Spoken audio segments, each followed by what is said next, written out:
Good afternoon, everyone.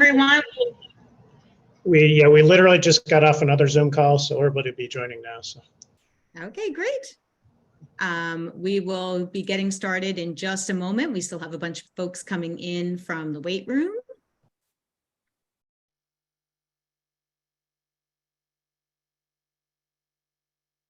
I'm going to take a moment to rename myself in my Zoom space. Feel free to do the same for yourselves and to introduce yourself and your organization in the chat.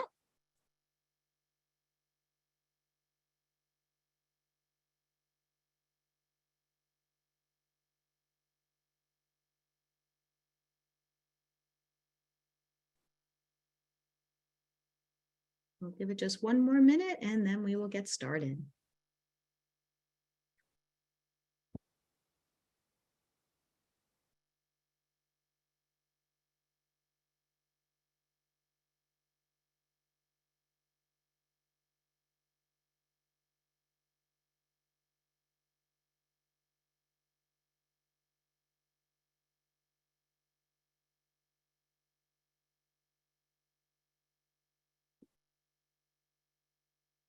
All right, again, please feel free to introduce yourself and name your organization in the chat. For those of you who don't know, I'm Anne Marie Hart Bookbinder. I'm the Food Security Programs Manager at the Montgomery County Food Council, and I am thrilled to facilitate today's webinar of Keeping Food Safe to Share with our partners from Manna Food Center's Community Food Rescue. Again, please do share your name and your organization in the chat. Just a reminder that we are recording today's training.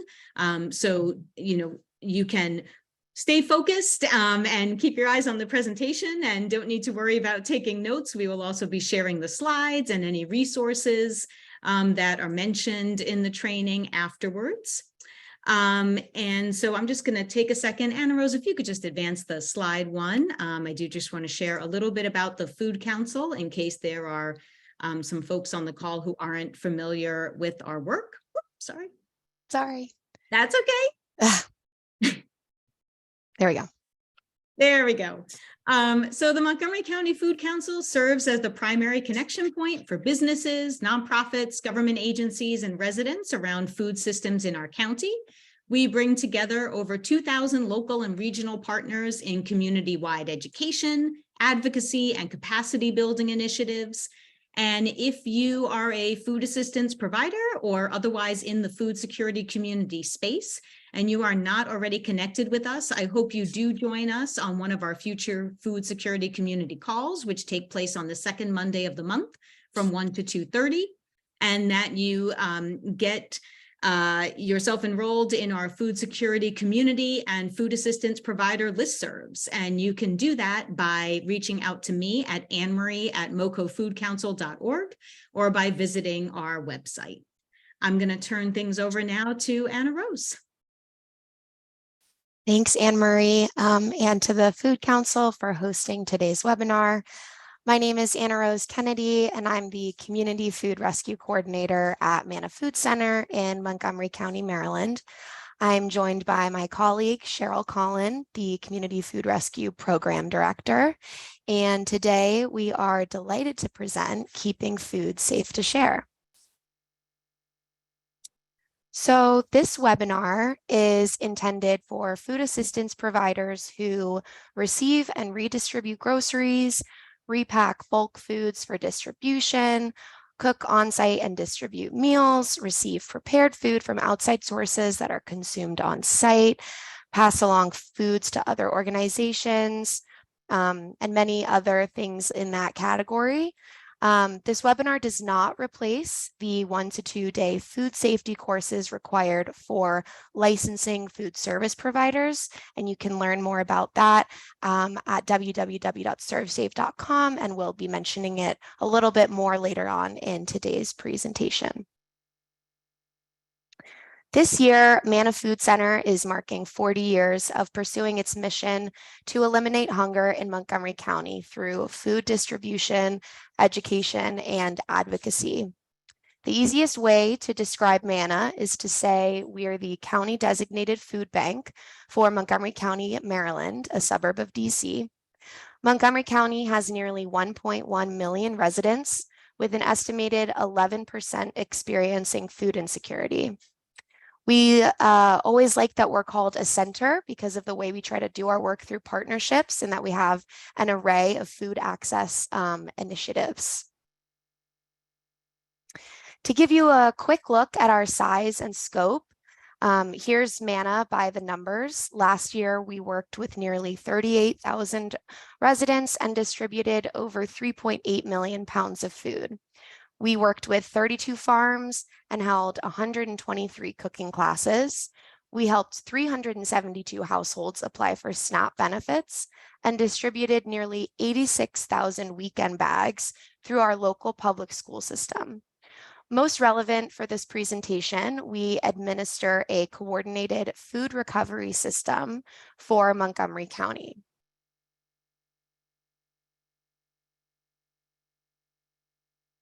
And you can see in the bottom some of our statistics about our community food rescue network. Last year, we donated there were 810,842 pounds of food donated, 470 members in the CFR network, and 4,178 individual food runs. We created Community Food Rescue, a program of MANA Food Center, 9 years ago to pick up smaller quantities of recovered food directly from food businesses. We use a software app called ChowMatch to match food donors with food assistance providers and volunteer food runners who deliver food directly from donors to providers. Our food recovery is guided by food safety parameters developed with the county health department. We've used parts of this slide deck along with instructional videos to educate members of our Community Food Rescue Network for years. We've built on those educational tools to bring you today's presentation. So thank you all again for joining us this afternoon. My colleague Cheryl Collin will lead us into our topic today about food safety for food assistance providers. Thanks so much, Anna Rose, and so nice to be here and welcome. Again, my name is Cheryl Collin. I'm the Program Director of Community Food Rescue, a program of MANA Food Center. And of course, today we're going to talk all about food safety and particularly focused on you who are providing food to people who are food insecure. Now, food safety may seem like something that's reserved for grocery stores or restaurants, but it's really important for everyone who receives and distributes food, and actually really for everyone who eats. So we need to understand some concepts, shared concepts about practicing food safety. And why is that? Well, first, it's because we want to reduce foodborne illness. And it's a good goal on its own accord, since foodborne illness is prevalent. And we're working with people who may already be vulnerable. So the Center for Disease Control estimates that each year, roughly 1 out of 6 people in the US, that's 48 million people, get sick from a foodborne illness. 128,000 are hospitalized, and amazingly, 3,000 people die each year. So food safety also has the potential to lower healthcare costs, as foodborne illness is expensive. The USDA Economic Research Service calculates that the cost of major foodborne illnesses in the US is at $17.5 billion in healthcare costs and lost wages.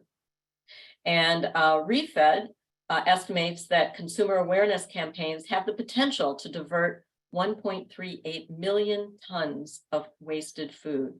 So that's an emissions reduction of 7.41 million metric tons of CO2 and a savings of 281 billion gallons of water.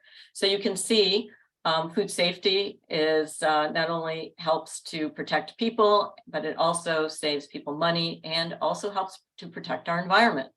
So as a food provider, it saves you from investing time and resources on food that people may throw away if they're misinformed about the food that they receive. So let's talk specifically about your role in keeping food safe.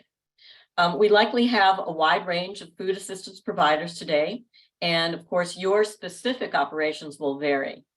Your food distribution might be from a warehouse or a parking lot or a shelter without cooking facilities, or perhaps even from a licensed commercial kitchen. In any one of these types of facilities, you do need to be vigilant about food safety.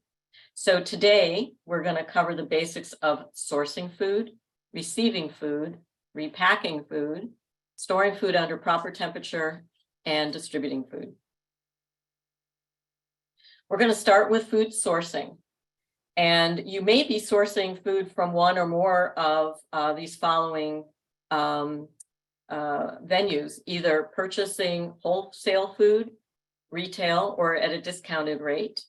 You may receive donated food from businesses and farms, which might include some gleaned food, and you might even receive some food from individual homes or community gardens. But of course, no matter where your food comes from, food safety still applies. So let's talk about first when you how you inspect food when you first receive it. So whether you pick it up or it comes to you in a refrigerated truck or on a pallet or in someone's pickup truck or even just a personal vehicle, it's important to be observant. So when picking up food, you want to check to make sure, where has this food been?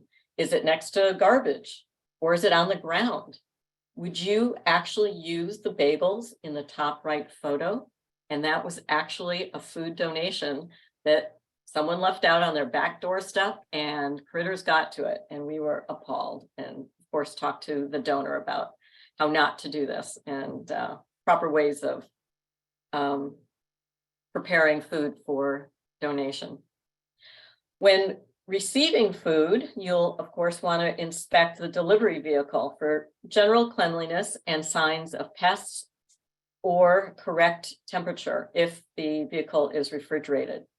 You're going to want to take the temperature of refrigerated, frozen, or hot food to make sure that it is arrived at the correct temperature, and also know how long it's been out of temperature control if it applies.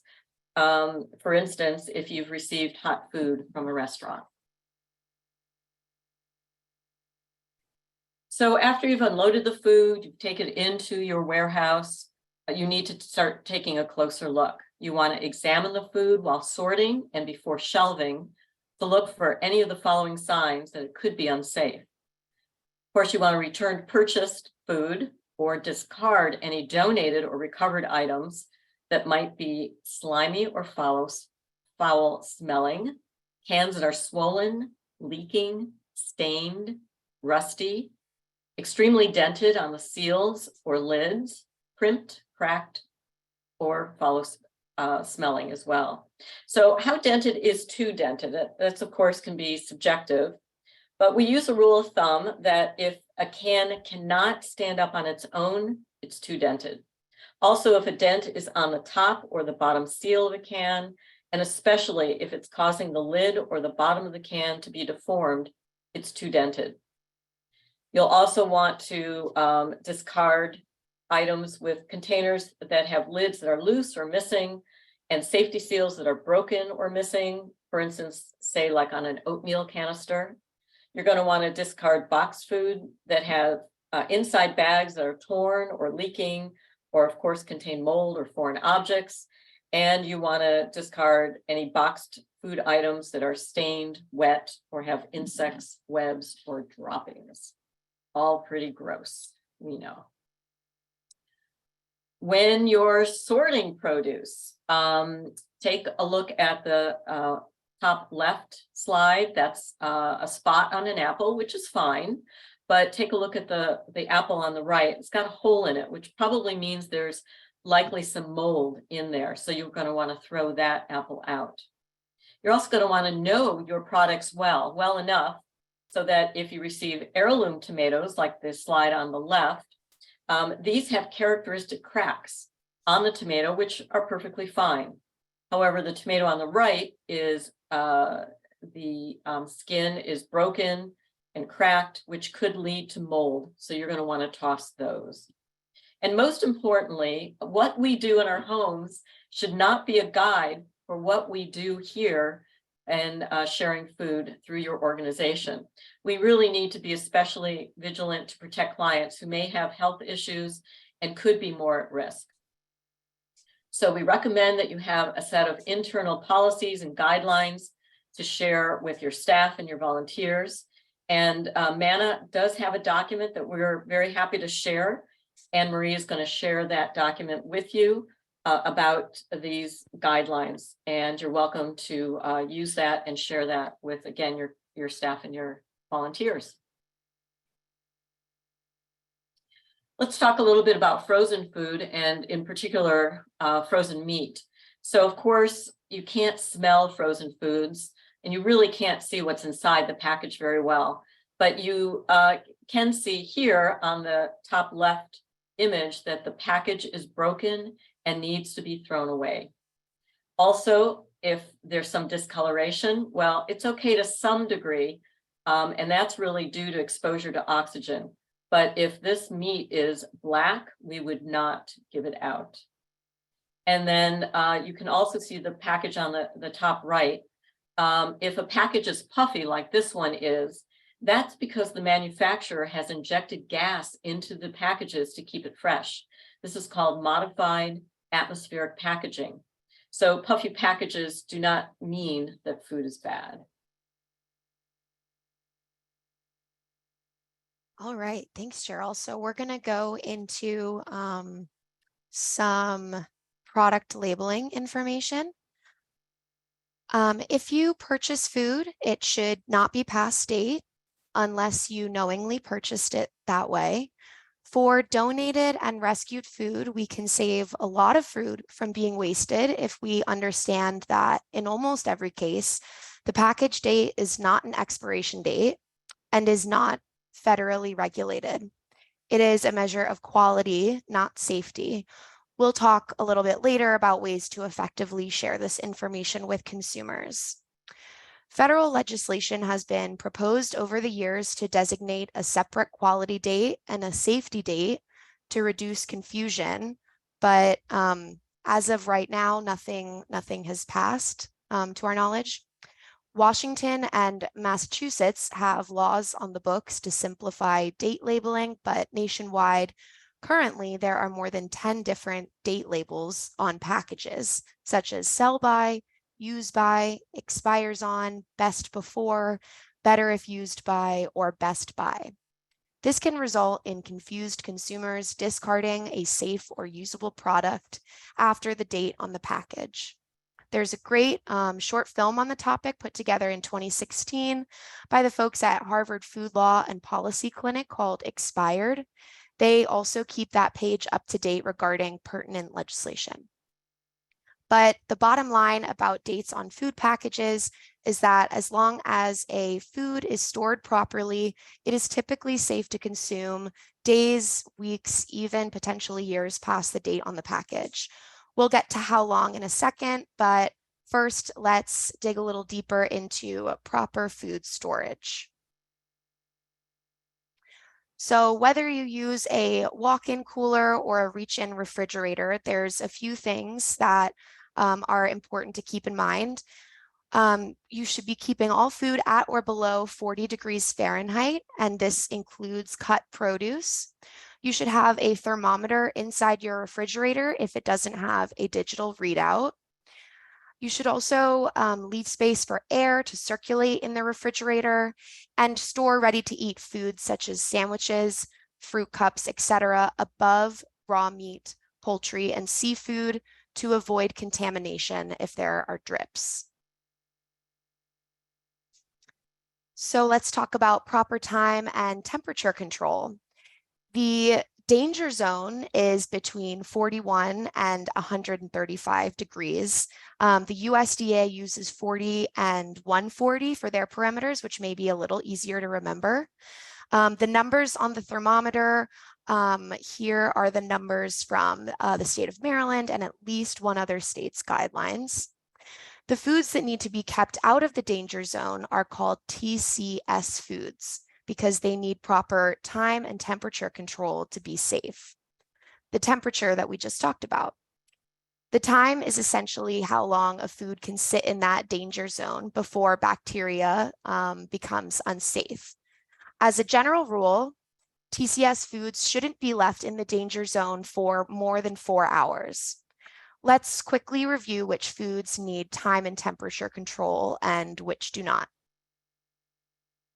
So as you can see in this graphic here, here is a variety of foods that you might find in your kitchen and fridge.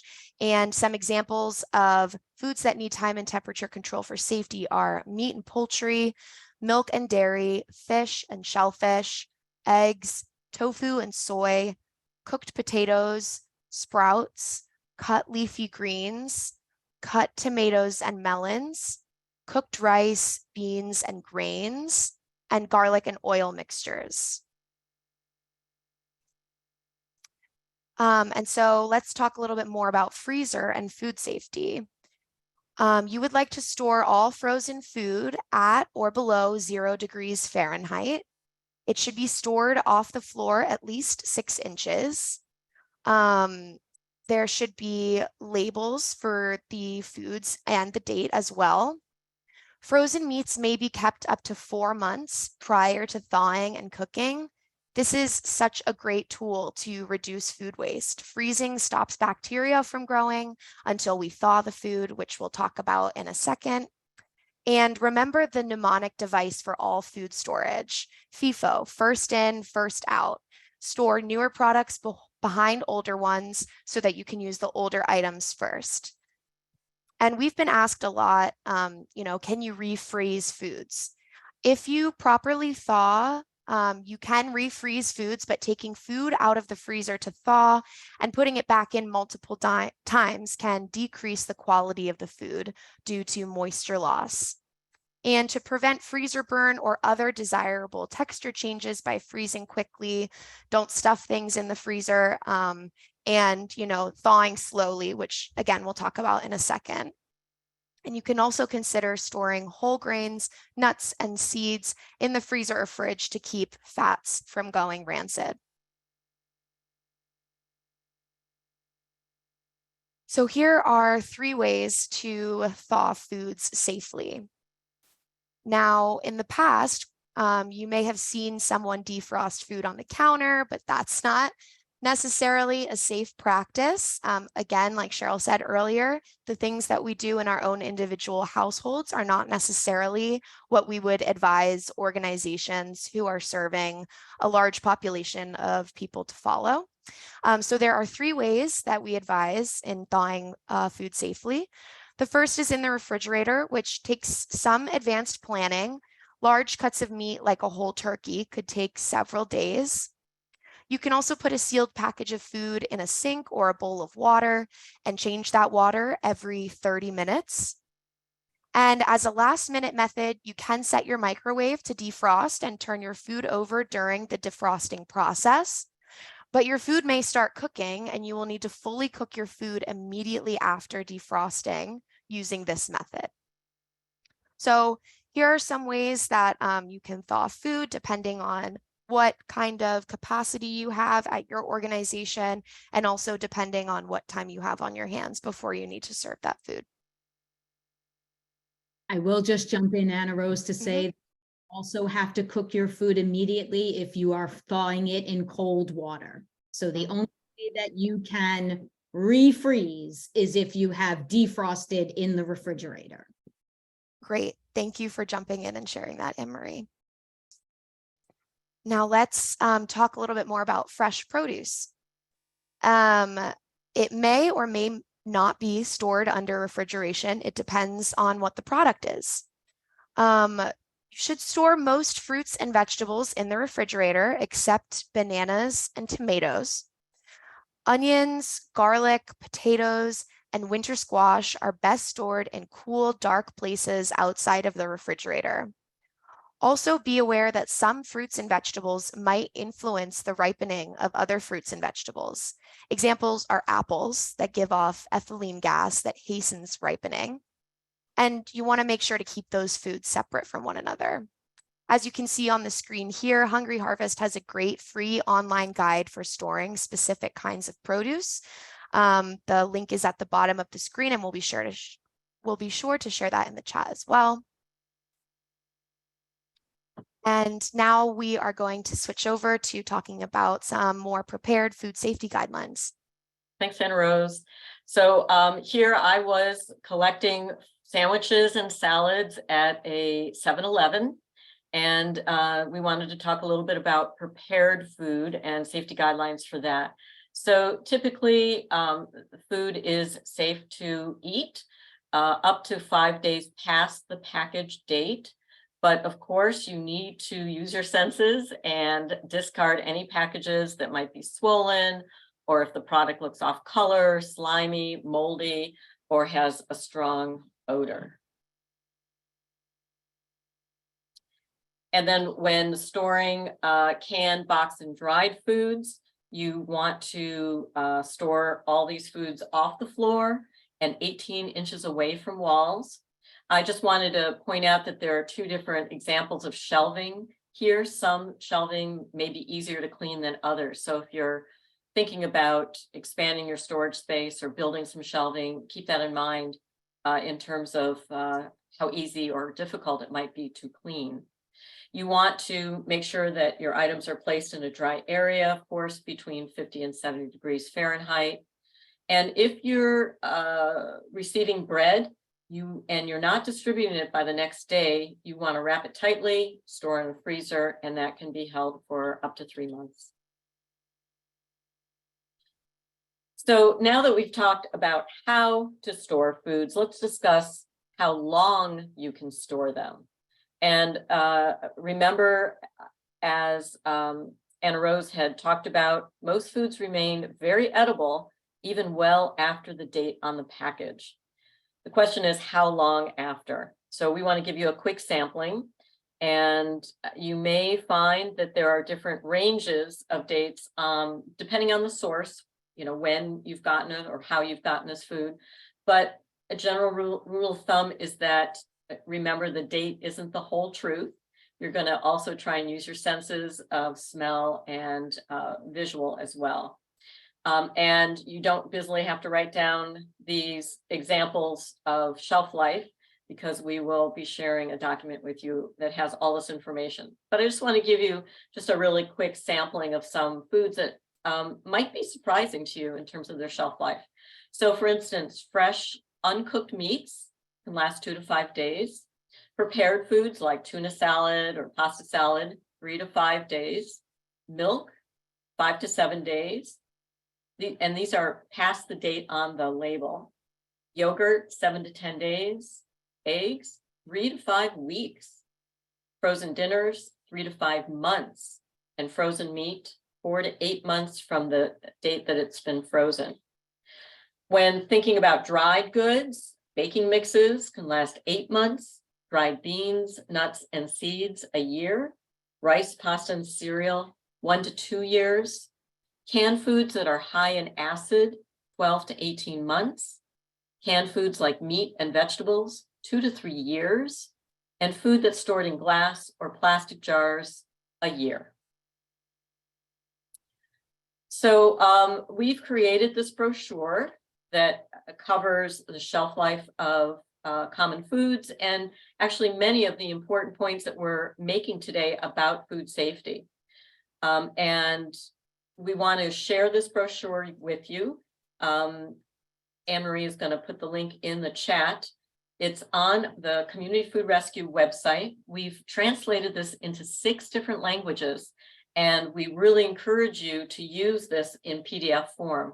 You can print it off. We also do have some printed brochures at the MANA offices in both English and Spanish. So you can request some by emailing Anna Rose at manafood.org, and our contact information will be at the end of this presentation as well. So let's talk about labeling for food storage. You're going to want to label when you've received food, and you can see an example of that. You see these blue bins that are typically at the Manor warehouse, and we put labels on them with the date and a location, the weight, and a sorting order. Also, you're going to want to put labels on individual packages and make sure that it's on a permanent part of the package. The lower photo shows some prepared food, and we've created a label when we rescue prepared food that doesn't already have a label on it. And it's got the name of the product. It's got we asked the donor to circle the common allergens, the date that the food was prepared, what temperature it should be stored at, and how it should be reheated or served. And then, of course, who it's donated by in case there are any other questions. So MANA does not use foods that have lost their label. Obviously, consumers need to know what the ingredients are, and MANA's operations staff need to know the food labeling details to know how to move those products through our warehouse. So some organizations will put the word expired, noticed in quotes, because we've already talked about the misnomer of what these labels mean. But if some organizations are concerned and see that that term expired, they might separate out those foods, put them in a separate storage space, and then let their clients choose among those products. Do know that some food does need to go out faster than other foods, and you can use date labels really as a guide to know which foods should move first. So Anna Rose mentioned this FIFA, which means first in, first out foods. And that could be your guide to knowing how to move through, move these foods through your organization if they do not have a date on the label. And then this notion of FIFO, first expired, note the quotes, first out foods that have a use by or an expiration date on the label. So, your role in packaging and distributing food safety. We've talked about food safety principles for purchasing and receiving donated food, as well as storing food. So now let's jump into how you can keep food safe while handling it during packaging and distribution. We'll cover practicing personal hygiene, preventing cross-contamination and cross-contact, repackaging, ensuring time and temperature control, and implementing good sanitation practices. So good personal hygiene is the most important tool you have to prevent foodborne illness. Many of the bacteria that can lead to foodborne illness from food is found on our bodies, on our hair, skin, mouth, nose, and throat, even for the healthiest of people. If you are sick, you should not be handling food. Hand antiseptics like hand sanitizer or hand wipes are not a substitute for hand washing. It's okay to do both. We have a great short video on the CFR website about how to properly wash your hands. And if we've learned anything from this pandemic, it's that washing your hands is vitally important, especially for the work that you all are doing in your organizations.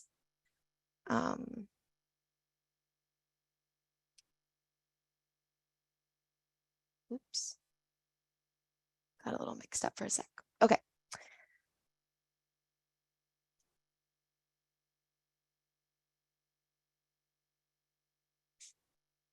All right, repackaging. So it's very important to know what you are packing and what's required. Examples are whole produce like apples, subdivided into bags versus packaging perishable prepared soup or salads. Requires this to be done in a licensed commercial kitchen. Some general guidelines include practicing personal hygiene, cleaning and sanitizing, which we'll get to shortly, and only using food grade equipment and packaging.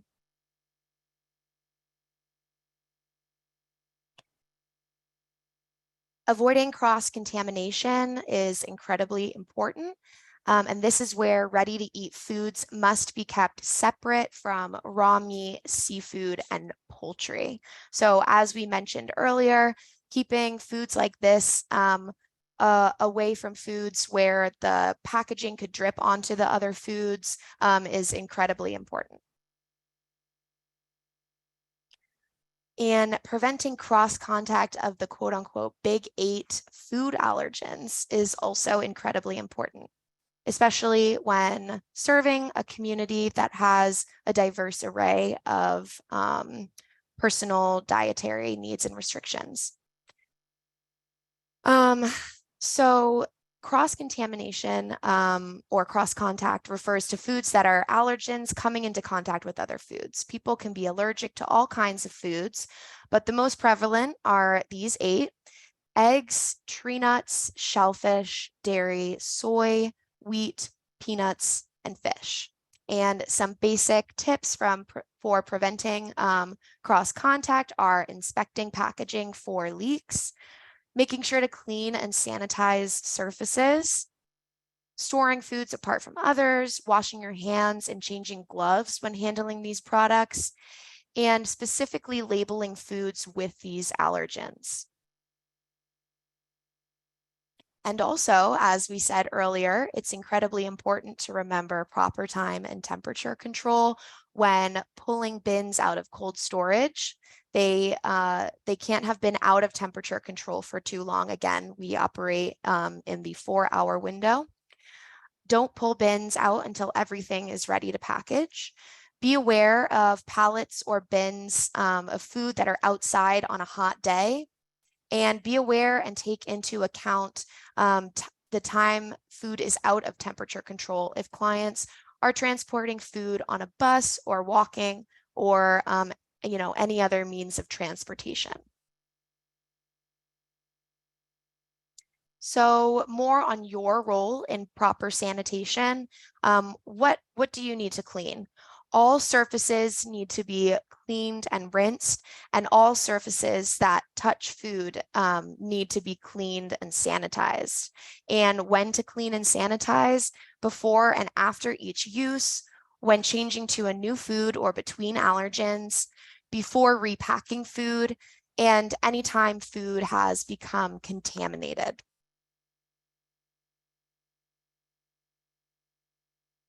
Thanks, Anna Rose. So during this whole presentation, we've been talking a lot about food safety, and you might be thinking in the back of your mind, do I need a license to do this work?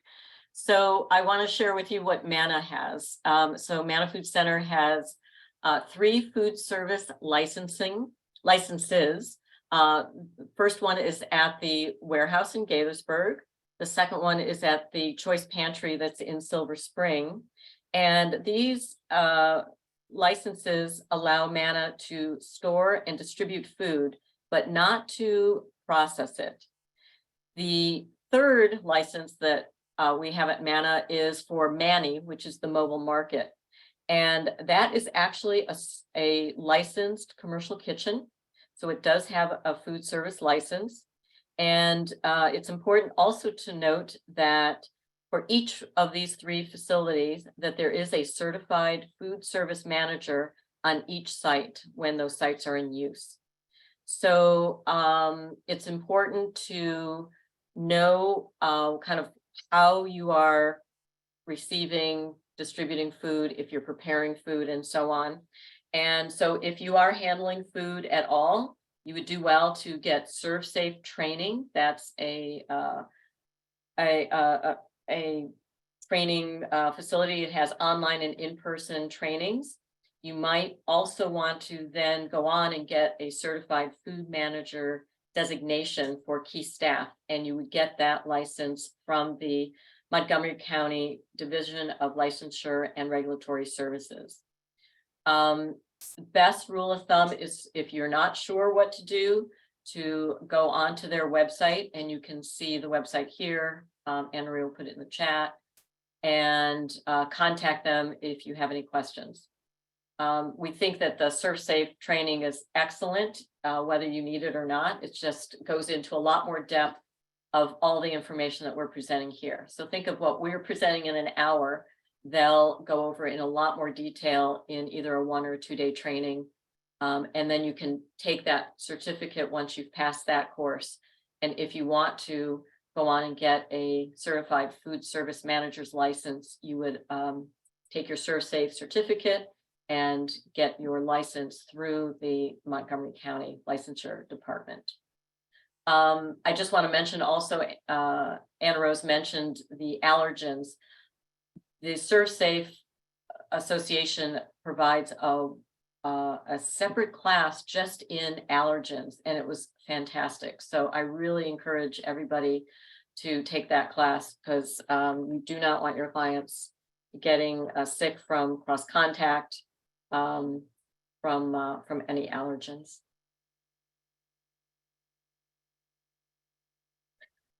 So before we open this up to questions, we wanted to hear from you, and we've been talking all about food safety. We would love to know about any obstacles that you're finding when you distribute food that specifically relates to food safety. So Anna Rose, you need to stop sharing your slides, and Anne Marie will put up the poll. And in this poll, we want to know, do your clients perceive food as unsafe if they see any of the following? And we're going to ask you to check all that apply. So go ahead and respond to that poll. We put in a few possible answers, which could be meat is gray in color, meat has freezer burn, vegetables are bruised, vegetables are wilted, the date on the label is past the current date. And if there are other obstacles that we haven't listed here, would you please write them in the chat, because we'd like to know what your obstacles are. We'll give you a few moments to put any other answers into the chat. We're seeing some great responses, and you can see in real time what seem to be some of the largest obstacles.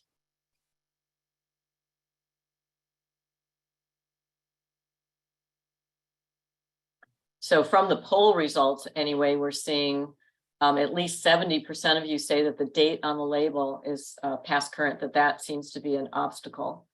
Another big one is that the vegetables are bruised. Oh, more answers are still coming in. Another big one seems to be like that meat is gray or black in color. Yeah.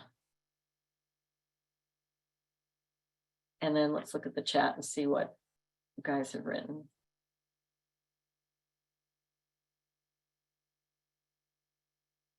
No new answers yet in the chat, but I did. Okay.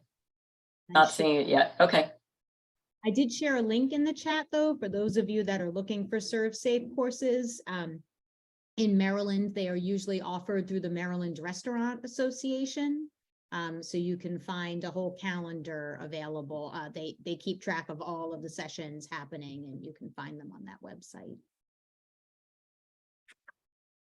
Thanks, Anne Marie. I think we can end the poll now, but I think, yeah, date labeling seems to be the biggest obstacle. Yeah. Okay, let's see. So Anna Rose, could you share your screen again?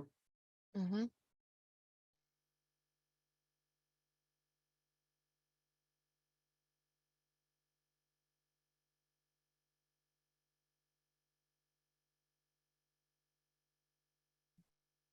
And just go to the last slide.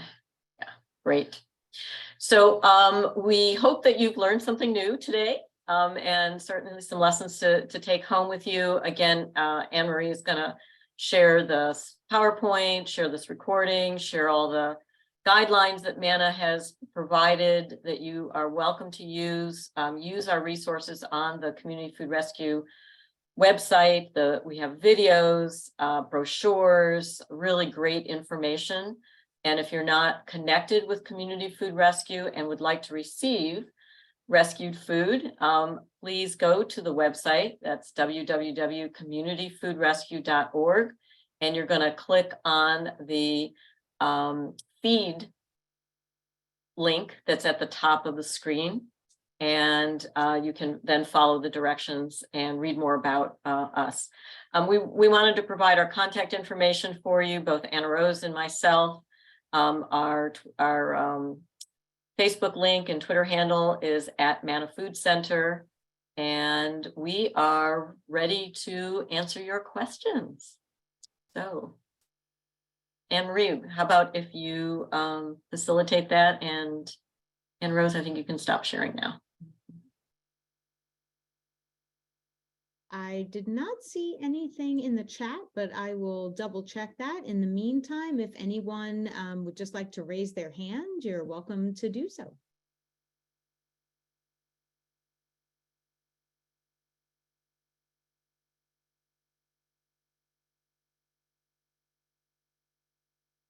I don't know, Cheryl and Anna Rose, you're pretty thorough. Oh, Oh, I see a hand up. Rena, please. Hi, I'm Rena Ryan. I'm with the Student Support Network of Baltimore County. We provide food to children in poverty in Baltimore County Public Schools. The presentation, you definitely got us thinking over here and wanting to double. My couple questions for you are, I know you said we could use your documents. Can we use them in our volunteer manual to share with all our volunteers, as long as we're crediting you, as well as the recording of this presentation? Yes, of course, as long as you give Mana Food Center credit, you're Absolutely. welcome to share that. Yeah. Okay. My second question for you is related to liability, where liability begins and ends when you're giving away food. So for us, if we receive food as donations, or we we get in touch with and drop the food off at the school, and then the school distributes. Just wondering, in everything you're talking about, this Rena, you're breaking up, so I can't hear your question. I'm sorry. I wonder if you could briefly put it in the chat. Yeah, I think we Sure. started getting the gist of it, where you are leaving it at a school, and then you were wondering what liability issues once you've left it at the school. Yeah. I see in the chat, what, oh, that's a different, sorry. Yeah, I wouldn't even begin to address liability issues. I am not an attorney, and either is Anna Rose. So I think you should contact your legal representative and ask them about liability there. You know, there's a whole general understanding of the Bill Emerson Act, which absolves any nonprofit from liability if food is being handled in a reasonable and proper way, so that donors or nonprofits would not be held liable if someone were to get sick. My understanding is that so far this law has never been tested. Most recently, the Bill Emerson Act has been updated, and it actually broadens and clarifies the who is covered under that act. So Emery, I don't know if you have a link that you could put in the chat for that. Thank you. That's really helpful. We are definitely going to look up that act. It's something Yeah. I lay in bed and think about at night. And I'm not recalling the name of the act right now. I'm sorry, Cheryl, you said it was the bill. Well, there's the Bill Emerson Act, which was the original one that was passed in 1996. Yeah. But just this past year, there is new federal legislation that strengthens that and clarifies some of the parameters, and also broadens who is covered under the liability protection. Okay, I will be So- looking into that, and I will put a link in the chat as soon as I find it. Okay, thanks. But in the meantime, we can move on to our next question, which is what kind of containers do you recommend to transport frozen meat to or deliveries to families?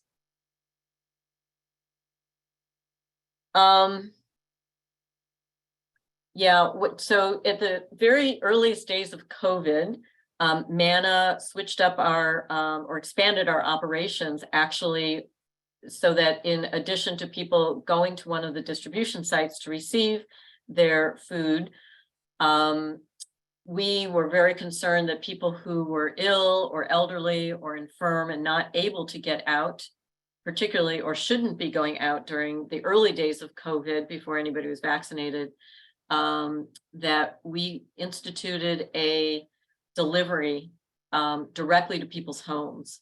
And we actually did that through our community food rescue program because we had this amazing network of volunteers.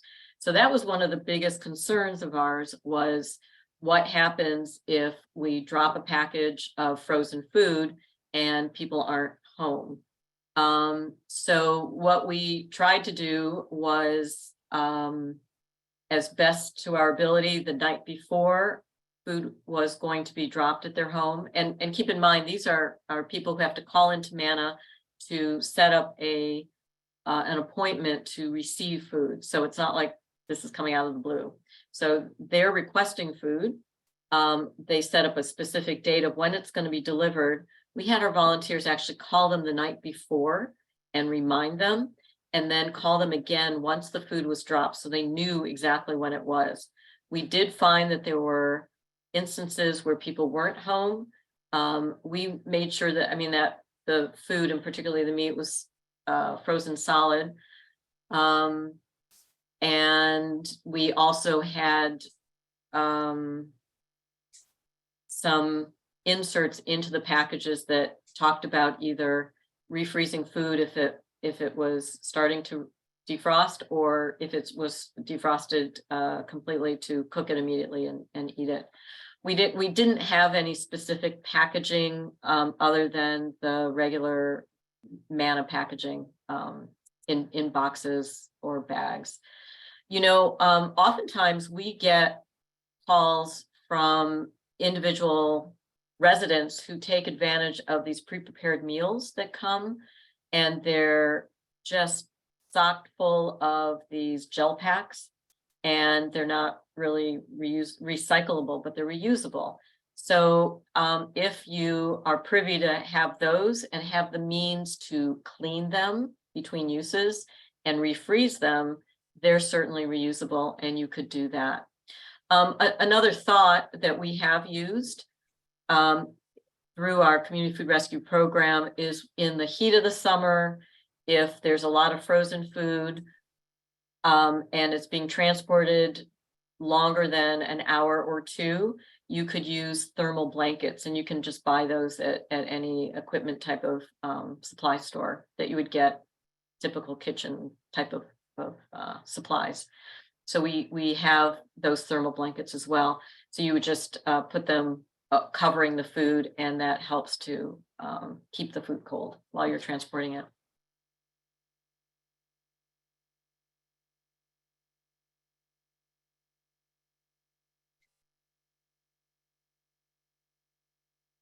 Any other questions?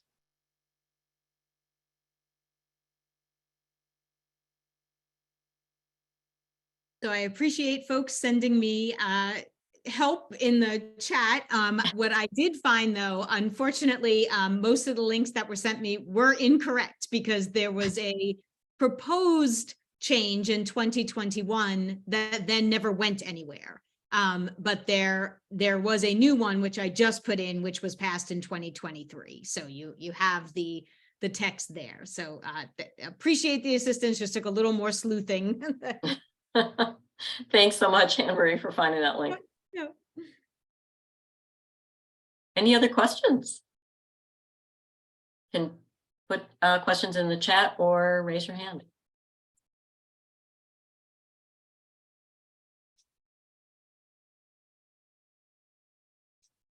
I just want to thank Cheryl for raising a point we were talking about in preparing this training, which was about, you know, what we do in our homes versus, you know, what we are going to do with clients.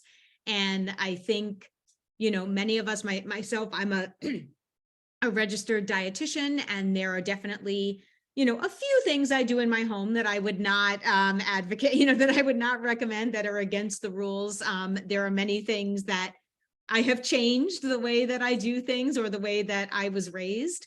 And I think the one thing worth mentioning too is just that in recent times, we have just seen the virulence of some of these strains of foodborne illnesses have really increased over the years, and have become, you know, much more dangerous to people, much harder to kind of knock out. And so those of us who may have been raised with more hardy constitutions, that may not be the case, you know, moving forward with some of the bugs that are out there that have just gotten stronger, and also in a wider variety of products, you know, than we are used to seeing them, because of the nature of our, you know, heavy, large commercial industrial food system. So, you know, although it might seem ridiculous to have to get rid of something that, you know, you yourself would eat at home, or if you know it was held out longer, but there really is strong science behind it. So we encourage you to follow those rules. And the same thing to be said about the Serve Safe training. You know, being in a commercial kitchen is not enough. There needs to be someone who is licensed and trained, because just because the kitchen itself is certified does not mean that the people doing the work in there know how to use everything in the kitchen to the way that it has to be used in order to have those protections in place. So again, just really important steps to take, you know, for your clients. If you are connected with Capital Area Food Bank, I believe every now and again they do run a training, a Serve Safe training. So that could be a way to connect with that training. If you don't have your own resources to pay for those courses, you may be able to get more of your employees trained for a reduced rate. So I would definitely look into those opportunities as they become available. Thanks, Anne-Marie. One thing I'd love to go back to is actually those obstacles that we talked about in the poll. And I was wondering if anybody would be willing to share a little bit more about what obstacles they're finding, and if they've come up with any creative solutions to overcoming those obstacles. So if you would like to raise your hand and talk to us about that, and see if we might come up with some, maybe some people have some interesting solutions that we can all apply.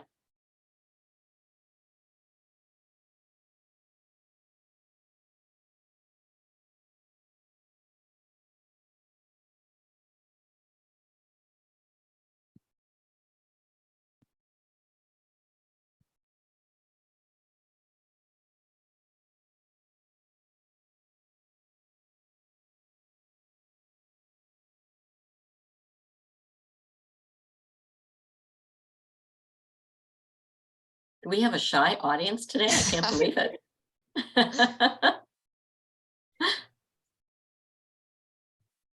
I don't know, maybe we have a lot of moms on the call who got thoroughly spoiled yesterday, and they're recovering.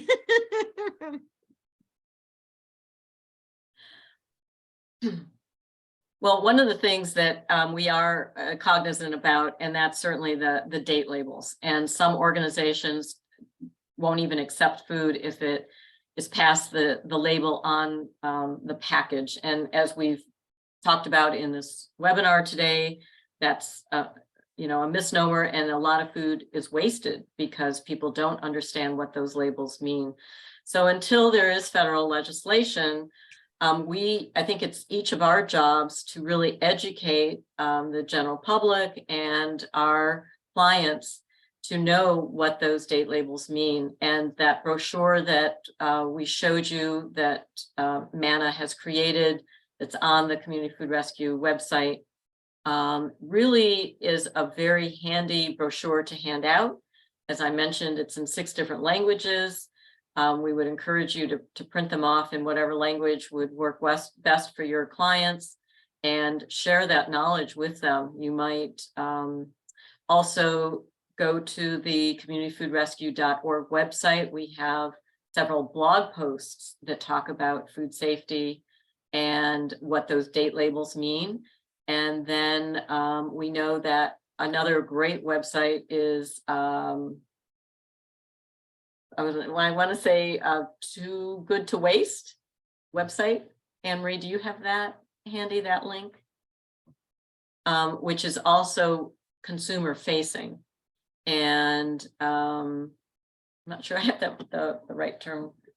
Is it that too correct? good to go? Too Good to Go. Yeah.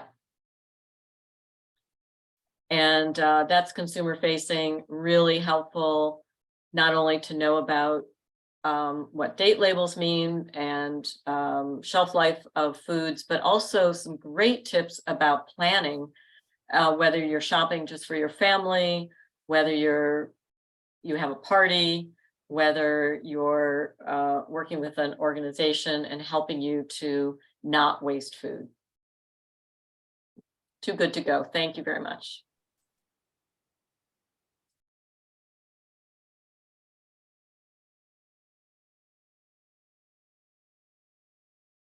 Were there any other obstacles that we didn't mention in the poll that anybody wants to talk about?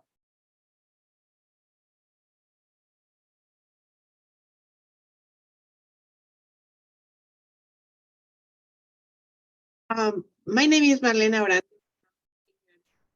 Hi, Marlene. Here in Montgomery. Hi, Anne-Marie. I miss you always. Thank you so much, Shirley and Ina Rose, for this excellent training. And certainly, as an educator that I'm working in the field, this is a huge problem that I see every single time that they say MANA is giving expedited, sorry, sorry, food that is expedited. And then I said, are using your brochure, especially with Latino community, because they are very skeptical to use canned food, especially when it's due by or do they buy or some others dating food. So I'm trying and it's great to see that when you educate the community, they are very receptive to continue to use the product that you provide and no waste the food. This is very important for the global issue that we have right now. Is a ton of the food that we waste every single time, and then we need to recycle food, or how we can do one recipe to other recipes, or using the leftover and not to waste the food. So this is very important, and I'm using all this the information that you provide today, and then I'm very happy, especially with the Latino community. Thank you so much. That's fantastic, Marlene. Thank you so much for sharing that. It's good to know that the information that we're providing is getting out to the community and that it's having an effect. So that's really great feedback for us to know. So thank you for sharing that. I would say that those brochures are not just for organizations' clients, but when we go to fairs or we're tabling at events, that's our most popular brochure that we give out. And it's so interesting for me when families come by and maybe one member of the family waves that brochure and says, see mom, or see husband, or see whoever, you know, see that the label on the package doesn't really mean we should throw it out. And oftentimes in families that there are disagreements about you know, one person thinks, oh, if it's past that date, you got to throw it out. And the other person says, no, no, no, no, we don't want to waste food and it's still good. So I think it's really important for our whole community to be educated about what those date labels mean. And hopefully one day there will be federal legislation that clarifies and simplifies that, so we will stop wasting food. You know, I think it's really important too, because even if your agency is not giving out food that has, you know, past an expiration, a noted expiration date, you certainly don't want families to be in a position when they are home with food that they are making choices between not eating, because they think that if they have some cans in the house that have a, you know, a meaningless expiration date on them, and they are throwing them away instead because they truly feel that they are unsafe to eat, and making that choice between, you know, that and not having anything to eat. You know, we certainly want to be sure that the community is appropriately educated on that.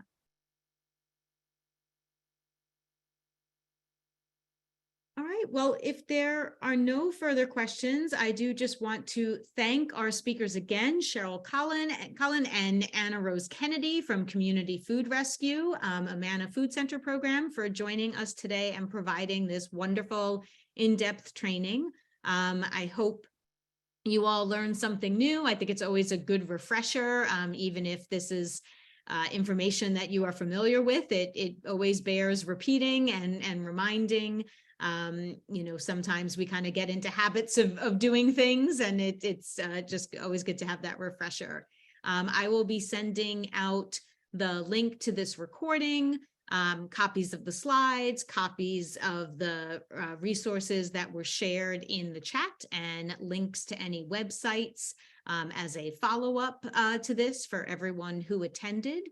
And again, if you are not already connected with us, please feel free to reach out and get more information about our monthly food security community call, and any of our distribution lists. Like I said, we have one just for the food security community in general, of kind of general information happenings. We also have one aimed specifically at food assistance providers, where I am sure to share things like grant information that comes our way, or any excess food that other organizations or community groups are looking to donate. We get that out over our very specific food assistance provider group as well. So please reach out. If not, again, thanks for attending today, and looking forward to seeing you all in the future.